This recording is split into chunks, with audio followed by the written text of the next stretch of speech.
हम चर्चा कर आए हैं कि बुद्ध ने जो आधारभूत दुख के संबंध में कहा है वो कि दुख है, दुख का कारण है, दुख का उपाय है दुख से छूटने का, और ये उपाय ये है लागू करना है।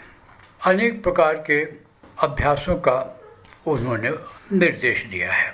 हम मुख्यतः अब दो ही चीज़ों पर विचार कर रहे हैं, वो ये कि इसका उपाय क्या है, दुखों से निवृत्त होने का उपाय क्या है, और उसको लागू कैसे किया जाए अथवा लागू करने के लिए, इम्प्लीमेंट करने के लिए अनेक प्रकार के उपाय और सामग्री और क्रियात्मक रूप पे परिणित किया जाए। मात्र थ्योरी से काम नहीं चलेगा पूरा, इसके लिए हमें क्रियात्मक होना पड़ेगा। We have to be practical. Theory complete नहीं हो सकती है, लेकिन जब थ्योरी के साथ में प्रैक्टिकल भी होता है तो पूरी तरह से प्रगति या जो हमारा लक्ष्य है उसकी ओर हम निश्चित होकर के आगे बढ़ सकते हैं। इसमें वैज्ञानिक विचार को आगे बढ़ाते हुए बुद्ध ने 3 प्रकार की इच्छाओं का, अति इच्छाओं का वर्णन किया है। अति इच्छाएं होना अथवा इच्छाएं होना ही दुख का कारण है, और अत्यधिक इच्छाएं होना, तीव्र इच्छाएं होना तीव्र दुख का या अत्यधिक दुख का कारण है। वो कौन सी इच्छाएं हैं जिनकी तीव्रता हमारे दुखों की संख्या और तीव्रता बढ़ा देती है? ये 3 हैं। उनके शब्दों में पुत्रैषणा और लोकैषणा। अत्यधिक इच्छा, इच्छाएं तो रहेंगी ही, जीवन है। अत्यधिक इच्छा जो वित्त की, पैसे की अत्यधिक इच्छा है, वो कोई अंत नहीं है, बढ़ते जाते हैं। कितनी आवश्यकता है आपको? 1 लाख, 2 लाख, लेकिन आप 10 करोड़ पाते हैं तो और ज़्यादा आपकी इच्छा बढ़ती है। जितनी आप इच्छा को पूरी करने की कोशिश करते हैं, इच्छा का आकार और उसकी तीव्रता भी उतनी अधिक बढ़ती जाती है। पैसे के संबंध में इसी को वित्तैषणा उन्होंने कहा है। उसी प्रकार दूसरे कोटि का है, इसमें पुत्रैषणा। अपने फ्यूचर जनरेशन के बारे में कितना भी हम जो सोचें, जितना भी सब के सब पुत्रैषणा में आते हैं। अपने आने वाले संतति के संबंध में अत्यधिक इच्छा करना। हमारा लड़का पहले सोचते हैं कि वो पढ़ लिख ले, कुछ अपना हाथ पे पकड़ा हो जाए। अच्छा लड़का करने लगता है तो वो लोग कलेक्टर बन जाए, मजिस्ट्रेट बन जाए। और कुछ अच्छा करता है तो जितना वो अच्छा करता है, हमारी जितना वो काम करता है आगे बढ़ने के लिए, एक अरिथमेटिकल तरह से बढ़ता है उसकी प्रगति, उसका प्रतिभा का प्रकट होना। लेकिन हमारा उसके प्रति जो हमारी जो इच्छा है, मतलब इच्छा है, अत्यधिक इच्छा है, वो ज्योमेट्रिकली बढ़ने लगती है। मैंने अगर वो कलेक्टर बनने तक का उसका अप्रोच हो सकता तो हम उसको मतलब मिनिस्टर बनाने के बाद की कल्पना, मतलब इच्छा हो जाती है। इस प्रकार अपने दुखों की हम वृद्धि करते हैं। मैं ये नहीं चर्चा करता हूँ कि बच्चे पर इसका क्या असर पड़ता है, ये इसके संबंध में अभी चर्चा नहीं कर रहे हैं, लेकिन वास्तव में आपके बालक पर, आपके संतान पर क्या कुप्रभाव पड़ता है आपकी इच्छाओं की अधिकता के कारण, ये विचारणीय है। आपके दुखों कम करने की बात हम कह रहे हैं अभी, जो बुद्ध ने बताए हैं। तीसरी कोटि आती है लोकैषणा, यानी समाज में, लोगों के निगाह में। हमारी कार कोई नहीं देखता, लेकिन हम समझते हैं कि सब हमारी कार देख रहे हैं, तो इसलिए हम अगर 20 लाख की कार है तब हमको 80 लाख कार लेना चाहिए। इससे क्या लोग देख रहे हैं? अगर हमारे पास 80 लाख के तो क्या लोग देखते हैं? हमने एक कम रहने चल को बनाया, लेकिन इस प्रकार इच्छाओं का समाज में, संसार में अपनी ख्याति का, जिसको बोलते हैं, क्या करेंगे ख्याति लेकर के? ये कभी रुकते नहीं। लेकिन ये इसका एक इच्छा का अधिकता है। मानसिक रोगों में इस प्रकार की इच्छाओं की अधिकता पाई जाती है। इस संबंध में बुद्ध के जो शिक्षा है उसका आधुनिक युग में, विशेषकर हम जो जिस प्रणाली के अंतर्गत ये चर्चा कर रहे हैं उसमें इसका बहुत महत्व है। अपनी इच्छाओं को कम करने की बात करने को है, समाप्त करने की बात नहीं है। बुद्ध ने जो निर्वाण कहा कि इच्छाएं निर्वाण मतलब नॉन डिज़ायरलेस, नॉन डिज़ायर, तो नॉन डिज़ायर की बात हम नहीं कर रहे हैं, आधुनिक युग में है, हमको मॉडिफाई करना पड़ता है अपने युग की आवश्यकताओं को देख करके। जो 2500 वर्ष पहले की जो शिक्षा थी आज हम वैसे नहीं स्वीकार कर सकते, किंतु उसका जो एसेंस है, जो तत्व है, उसको तो हम अपने काम में ला सकते हैं। और जो बुद्ध की शिक्षा का मूल है कि आप थ्योरी समझ लो, उपाय समझ लो, लेकिन उपाय को लागू करो। He was that way a very practical philosopher, very practical. जो लागू नहीं कर सकते उसको फिर उसमें आपको दिमाग खराब करने की ज़रूरत है क्या है। 1 ounce of practice is better more than 1 ton of theory. इस प्रकार से लागू करने की बात होती है। तो जितनी अपनी क्षमता हो, जो आपकी स्थिति हो, इन तीनों पर विचार करते हुए आप उतनी ही लागू कीजिए। अंधाधुंध दौड़ने में इच्छाओं को ख़त्म करने के लिए या इच्छाओं को एकाएक कम करने के लिए कोई मतलब पानी पीने की ज़रूरत नहीं है। ये तीनों प्रकार की आवश्यकता जीवन के लिए आवश्यक है। अत्यधिक इच्छा ईगो के कारण बढ़ती है। अहंकार जितना अधिक होगा आपकी इच्छाएं भी उतनी अधिक होगी। अहंकार को कम करने के जो भी उपाय आप लागू करेंगे, प्रैक्टिकल में लाएंगे, आपकी इच्छाएं उसके हिसाब से कम होंगी। आपने 2-4 दिन ऐसे कुछ अभ्यास किए जो अहंकार को कम करते हों, तो उससे अगर 5% कम हुए, 10% कम हुए, तो आपका जो इच्छाएं का तीव्रता है, बोझा है, पीछे भागते दौड़, उसमें कम से कम 10% का तो घाटा होगा। आपको कुछ तो चैन मिलेगा। इस मैड रेस से तो कुछ तो आप स्लो डाउन करोगे। इच्छाओं को कम करने का उपाय अपने अहंकार को कम करने का है, ये थियोरी है।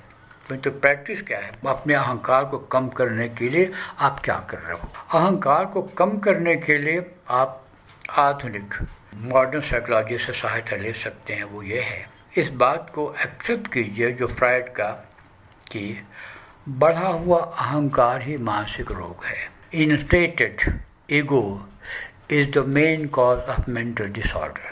आधुनिक सभ्यता की कुछ ऐसा व्यापार है, ऐसा धंधा है कि हमें अपने ईगो को बढ़ाना पड़ता है। अनेक दबावों के कारण और पश्चिमी विचारधारा के कारण भी।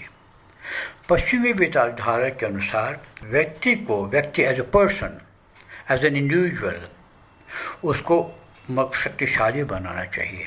ईगो को, या हम हैं, हम कल 2 रुपया कमाते थे, आज हम 2 लाख कमाते हैं, ये प्रयास हमको करना चाहिए। इसको जैसे एम्बिशन को बहुत अच्छी बात समझी जाती है, लेकिन उतना अच्छा नहीं है।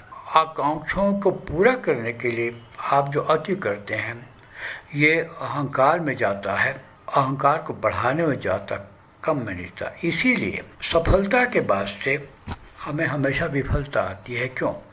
सफलता से हमारा अहंकार बढ़ता है। ये नहीं कि सफलता नहीं होनी चाहिए, सफलता होनी चाहिए, अवश्य होनी चाहिए, लेकिन सक्सेस जो है वही अंतिम मूल्य नहीं हो सकता जीवन का। लेकिन जब हम इसको जीवन का अंतिम मूल्य मान सकते हैं, मान लेते हैं, तब हमारा अहंकार हमारे इस विचार से ऐसा घुल मिल जाता है, सफलता संबंधित जितनी इच्छाएं सब के सब हमारे अहंकार का हिस्सा बन जाती हैं, और सफलता के साथ अहंकार भी बढ़ता है।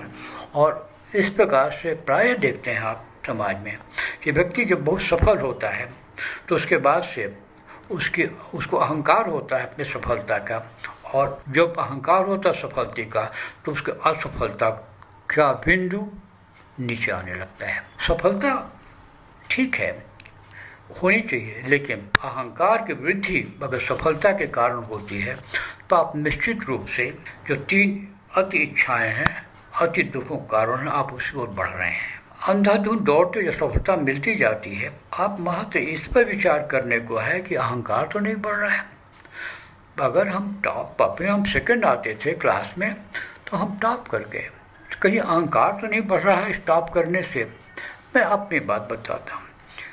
ग्रेजुएशन के पानी थोड़ा बरस रहा था, मैं क्लास में देर में पहुँचा, तो हमारे प्रोफेसर जो प्लेटफॉर्म पर खड़े होकर लेक्चर देना होता वो नहीं, जब वो प्लेटफॉर्म पर नहीं गए थे, हालांकि वो बड़े डिसिप्लिन थे, समय से प्लेटफॉर्म जाते थे, तो खड़े थे। मैं गया तो उसके बाद से सीट वो गलियारे टाइप में खड़े थे, तो उन्होंने बोला हाईएस्ट कौन है? तो कहा सर मुझे मालूम नहीं, बिल्कुल हिंदी में। तो उन्हें यही कहा कि मालूम होना चाहिए ना, और उसके बाद से वो प्लेटफॉर्म चले गए, स्टार्ट कर दिया ना। अच्छा, सही बात है कि मैं हाईएस्ट था, लेकिन मुझे अवेयरनेस नहीं थी, क्योंकि मैं पता नहीं कब से हाईएस्ट होता रहा था उस सब्जेक्ट में। एक से ही मैं हाईएस्ट होता था, अब तो ग्रेजुएशन लेवल पे था उतना। तो क्या मुझे अहंकार नहीं हुआ था, मुझे पता नहीं था, लेकिन आमतौर से ऐसा होता था। मैं खेलने में थोड़ा सा हो गया तो मैं समझा मुझसे बड़ा तो कोई खेलने वाला है नहीं, मैं कभी प्लेयर नहीं बन सका, क्योंकि मुझे अहंकार हो गया था। ये जब हम सफलता से के भावना से अभिभूत नहीं होते हैं, हम इंटेंसली अवेयर या बहुत कॉन्शियस नहीं हो जाते हैं अपनी सफलता से, तब तक हम सुरक्षित हैं। जब हम अपने सफलता से अपने को भारी बड़ा विशेष समझने लगते हैं, तब से हमारे सफलता असफलता की ओर बढ़ने लगती है। तो इसका कारण एक और है, जिस तत्व से हम बहुत अवेयर हो जाते हैं, उसका कारण वो तत्व नहीं होता है। अगर मैं हिस्ट्री में टॉप कर गया तो इसका कारण टॉप करना नहीं है, टॉप करने में क्या बुरा है, किंतु मैं अपने अवेयर हो गया, cause oh I am the highest, मेरे बराबर कौन हो सकता है, यहीं पर हमारा पतन शुरू होता है। और जिस विषय में हमारा अहंकार बढ़ता है, अपने जिस गुण में, एक्टिंग बहुत अच्छा करते हैं, खाना बहुत अच्छा बनाते हैं, लेक्चर बहुत अच्छा है, जितना भी अहंकार जिस गुण को लेकर के हमारे व्यक्तित्व में बढ़ता है, उसी गुण का निश्चित रूप से अभाव होने लगता है, और उसके अभाव के पहले अहंकार आता है। इसलिए अपने सफलता का, अपने सद्गुणों का हमें अवश्य कोशिश करनी चाहिए, मगर देखना चाहिए कि ये अहंकार का हिस्सा तो नहीं बन रहा है, और ये न बनने पाए इसके लिए हमें उपाय करना है। और वो बुद्ध का बताया हुआ उपाय है जो हम अपने प्रणाली में बहुत ही अधिक महत्व देते हैं, वो ये है आनापानसति का अभ्यास। आनापानसति का अभ्यास क्या करता है? आप अपने भीतर जाते हैं, शरीर को छोड़ते हैं, इसके लिए आप इतना श्रृंगार करते हैं, उसको आप उसकी ओर विचार छोड़ देते हैं, अपने धन की ओर विचार छोड़, जिसके लिए आप कल बहुत घमंड करते थे, मुझसे तो बड़ा कोई है नहीं अमीर। अपने प्रतिभा का आप बहुत घमंड करते हैं। जब हाथ पैर फैला के लेट जाते हो, सांस पर ध्यान देते हो, तो शिथिल अवस्था में आपका जो अटैचमेंट है फॉर द टाइम बिंग मान लेते हैं, वो उन चीज़ों से हट जाता है जिससे आपने अहंकार को फुला के रखा हुआ है। ये फूला हुआ अहंकार कुछ देर के लिए जब पचक जाता है, तो आपको जो आराम मिलता है, जो हल्कापन लगता है, मुक्ति का भाव होता है, आंशिक रूप से ही सही, उससे आपका परिचय होता है। और फिर दोबारा ये अभ्यास करते हो आनापानसति सांस का, तो दोबारा वही बात होती है, तो थोड़ा और आराम मिलता है। इस प्रकार आप अपने अभिमान से मुक्त होते हैं, धीरे धीरे करके कम करते हैं, लेकिन अपनी सफलता से, अपने सद्गुणों से मुक्त नहीं होते हैं। ऑन द कॉन्ट्ररी वो बढ़ते ही जाता है। जो उसको हानि करने का, नीचे गिराने के जो साधन आपने अपनाए थे ईगो को बढ़ा करके, आपने उस साधन को, नीचे गिराने वाले साधन को थोड़ा सा दरकिनार कर दिया है, तो क्या होता है? सद्गुण का विकास होता जाता है। ये आनापानसति का अभ्यास, बहुत और भी अभ्यास हैं, जैसे शांत भावना का अभ्यास, शून्य भावना का अभ्यास, मैत्री भावना का अभ्यास, करुणा भावना का अभ्यास, उपेक्षा भावना का अभ्यास, शिव भावना का अभ्यास, ब्रह्म भावना को अभ्यास, निस्सारता का अभ्यास, अपने को मृतक देखने का अभ्यास, स्मशान की कल्पना का अभ्यास, ग्रेवयार्ड के चित्र को अपने सामने लाना, ये सारे दर्जनों अभ्यास हैं जो कि आपके अहंकार को कम करने में बहुत सहायक होते हैं। आनापानसति में लेट करके आप जो चाहिए, कोई नियम नहीं है, जो चाहिए वो अपने मन में लाइए, और जिधर चाहिए, ये एकमात्र आपको अपने नगण्यता का कि यू आर नॉन सिग्निफिकेंट, बस इसी भावना को आपके मन में आने देना है। और ये शिथिलीकरण अवस्था में, अनापंसकृत अवस्था में बिना प्रयास के आप करने लगते हो।